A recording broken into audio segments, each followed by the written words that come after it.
for me, it was too late. And that's kind of what we want to talk about is when do you know if it's too late and when, do you try to save a marriage, especially when you have 25, 30 years in it? Did you push record?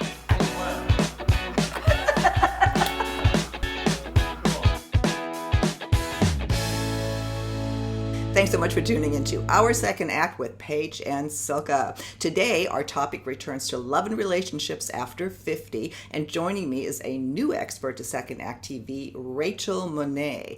Rachel, thanks so much for joining me. Well, thank you for having me. I'm honored to be a part of your show. I was looking back at past guests, and you've got quite a lineup. Well, we do have some great content experts, and I was excited when I read your stuff. You are such a funny writer. So by way of introduction, Rachel is a love, relationship, and intimacy coach, and she specializes in helping couples, people, women, men, find their mojo again. And that's what we want to talk about today, Rachel. Is one, I want people to know your story because we have very similar stories. And then let's talk about, when can we and maybe when can't we save a relationship? The more women I meet and men too, most of us do share similar stories of, putting up with stuff for way too long and losing ourselves in the process. Yeah. And then coming back out of that and going, oh my gosh, what was I thinking? Well, you were married, 20 years? 22 years. 22 years. I was 22 married, years. I was married 25. We've done lots of programming about, that, as we know, people over 50, there's a huge divorce rate. It's called gray divorce. And I'm sure that those are probably a big chunk of your clients, I would guess. 25 years is a pretty good average number. Yes. Yeah. 20 plus years. Yeah. So what happens and how do we, when do we know if a relationship is salvageable or if it's not? I always ask my clients, what outcome do you really want? And we dig into that. But for me, I remember the defining moment was at 22 years is looking over at my husband sleeping next to me. And one, I never felt like I was married to him. We just didn't have that kind of a connection. I'll explain that later. But I remember looking over him and it occurred to me that I needed to let him go so he could find somebody who could love him the way I couldn't, because I just didn't feel it. And honestly, for the 22 years we were married, I didn't feel it. And it wasn't fair to him and it wasn't fair to me. Well, what I found interesting when I read your bio or your story that you have on your website is that, you basically lost your sex drive early on. Oh, absolutely. Yes. And that was a tragedy for me because before that I had enjoyed great sex. I loved sex with my partner. I had married my best friend. We had hot sex. And then when my child was born, our first child, it just vanished. Yeah. Well, we had, same kind of similar. I never had children, so that wasn't part of it, but there was just something was lost in the attraction, and I don't believe hormones were to blame for it. It's the way that I was being treated. Yes, I discovered that after I left my marriage, but I've asked my male gynecologist about my sex drive being missing, and his advice to me was, if you don't give it to him, he'll go find it somewhere else. Like, okay. And yes, that is true in many cases. One partner will go outside of the relationship to seek what's missing. Yeah. And a few years later, I asked my female gynecologist, I said, can't you test my hormones or something? Because this is just wrong. This is not me. I'm not myself. And she said, even at your age, at 34, even if we did test it, we wouldn't give you any hormone replacement like testosterone because we only do that for women in menopause. So just give yourself permission to feel sexy. And she sent me on my way. Bad advice. That's a whole other topic because testing testosterone and all that is well, anyway, we won't get into that now, but because you brought it up, and if people are listening, that was bad advice. You want to go to a bioidentical hormone specialist and you'll get different advice about being tested.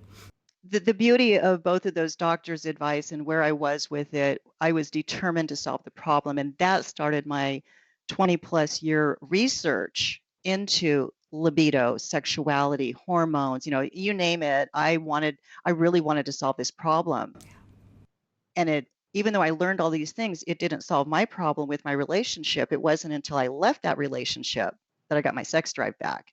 And long story short, it was the relationship that kept me from feeling like I wanted to get naked with my husband, because I couldn't get naked with him emotionally. I sure wasn't going to get naked with him physically. Yeah.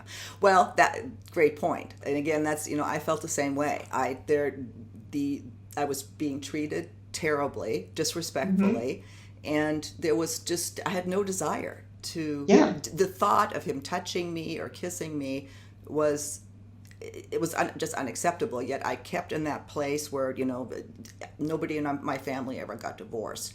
And as we're talking about this, I'm not trying to bash men or bash my husband or your ex-husband. We're trying to make a point of, this. Yes, we do go through this, and maybe it could have been saved. I don't know. Yes. For me, it was too late, and that's kind of what we want to talk about: is when do you know if it's too late, and when, do you try to save a marriage, especially when you have 25, 30 years in it? Those are great questions. And in hindsight, I think if we had sought professional help, because I was a jerk, I take ownership. I was a jerk myself. And at the end of the relationship, he says, "You know what? You never once gave me any praise." I'm like, "You're right. I didn't, because I didn't like you." you know, I was constantly resentful of how we interacted together and how you were. And, I was like, wow, what an ugly thing. That's a very ugly behavior on my part.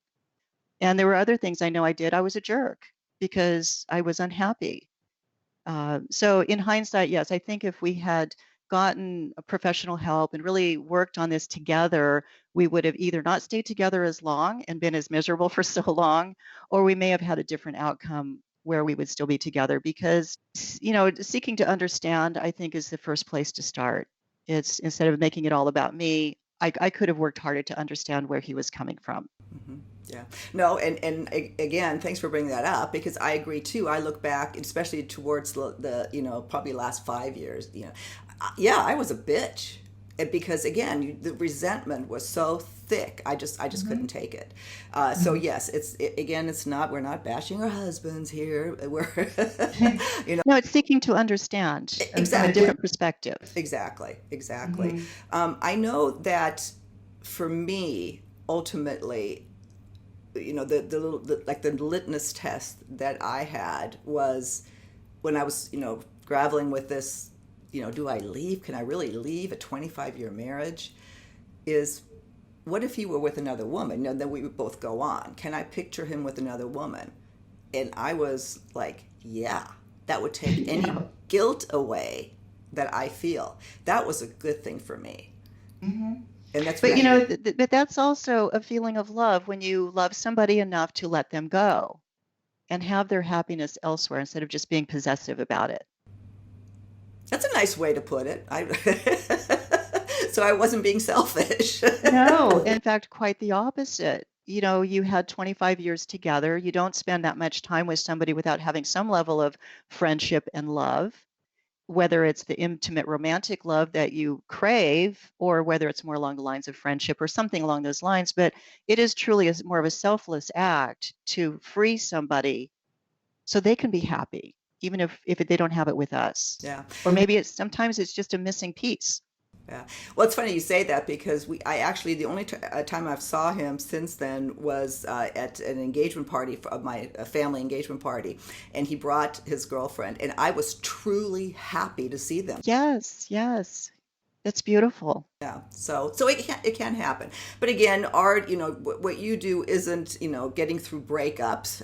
Part of it maybe. We do want to concentrate on what can we do, and learn from our experience and pass that on, for saving relationships. We're actually coming to the end of time goes by so fast on these segments. It does. We're going to bring you back and talk about this some more. But what would you leave our audience with when it comes to evaluating? Do I stay or do I go? Well, I would have to say be true to yourself, because any relationship you have is the one that you have that starts with yourself. And when you're true and honest with yourself about what you want and where you are with that relationship, that's where you're going to get your answer. Do you stay or do you go?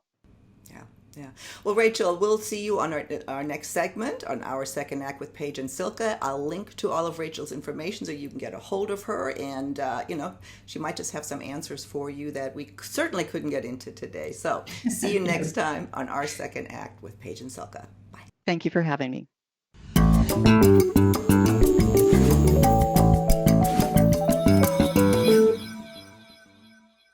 For more videos on finding love again after 50, please visit our website, secondact.tv. And if you haven't already done so, please be sure to subscribe to our channel. Here's the button.